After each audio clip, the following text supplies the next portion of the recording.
ADH هورمون باره کې خبرې کوو.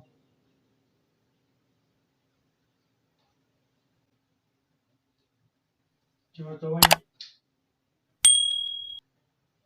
انټي ډایورټیک هورمون. د دې بل نوم دی ډاکټر صاحبانو وازو پریسین.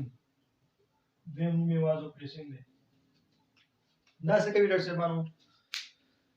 فرض کړئ ډاکټر صاحبانو ګورئ ښه، ډایورسیس مین ادرار وتل، د وجود څخه ادرار خارجېدل ډایورسیس دی. او انټي ډایورسیس مطلب ادرار کمیدل. فرض کړئ ډاکټر صاحبانو تاسو یو ډېر سخت ځای کې روان یاستئ چې هلته هېڅ اوبه نشته، یو ریګستان دی ډاکټر صاحبانو، اوبه نشته دی. نو په دې ټایم کې ډاکټر صاحبانو ستاسو باډي کې چې کوم فلویډ دی کمیږي، صحیح ډاکټر صاحبانو. ورپسې چې دی سویټ تاسو څخه افرازېږي، خوله چې ورته موږ وایو. د دې نه علاوه ادرار هم ډېر کېږي، مطلب فلویډ کمیږي. دې ټایم کې باډي چې دی ADH هارمونز زیاتوي چې د ادرارو ریټرن واپس بلډ ته ډېر کړي. صحیح ډاکټر صاحبانو، یعنې ډېر بلډ چې دی سیکریټ نشي د کډني څخه واپس چې دی بلډ څخه یورین جوړ شوی وي که نه، کډني فلټر کوي، دغه فلټر چې دی دا واپس کوي، مطلب یورین کموي ډاکټر صاحبانو. نو په دې ټایم کې ADH هارمون څه کار کوي؟ یو یورین کموي، دویم ډاکټر صاحبانو چې کوم سویټ دی دا هم کموي.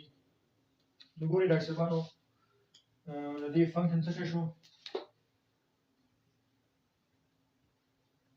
اول چې دی ډاکټر صاحبانو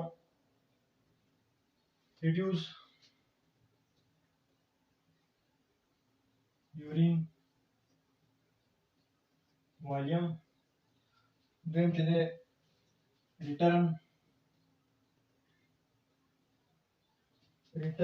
filtrate to blood.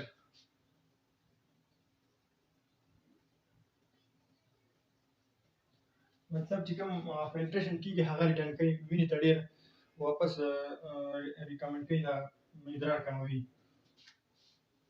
دریم ډاکټر صاحبانو reduce sweat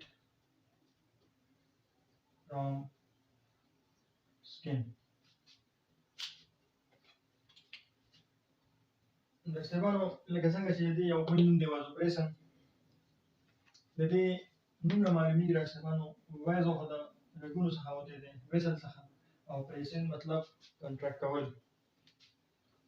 ډاکټر صاحبانو کله چې مایعات ډېر انسان څخه ځینې وایي خامخا د هغې بي پي ډاون کېږي. نو دا دې ټایم کې ADH یو بل کار هم کوي چې دا زموږ کوم ویسل دي دا کنټراکټ کوي. کنټراکټ کولو سره چې دی انسان بي پي چې دی هغه لوړېږي. نو contract blood vessel to increase BP.